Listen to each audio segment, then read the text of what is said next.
ওই জায়গা যা 30,000 টাকা কন্টাকে গ্যারান্টি করে লিয়েছে। এখন বোর হয়েছে 30,000 টাকা এক সপ্তাহ।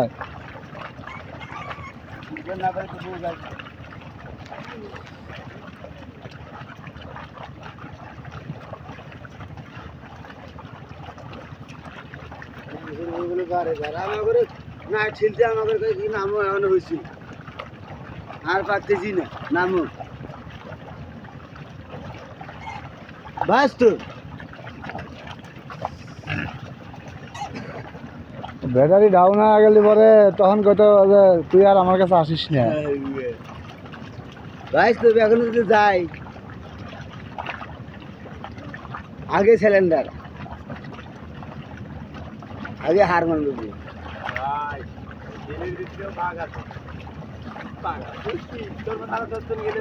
হ্যাঁ এটা ঠিক শোন তো ও বালা আমার কলমা পড়া আছে ওদের পড়া আছে 10 জন গেলে তো কিছু তো হবেই না।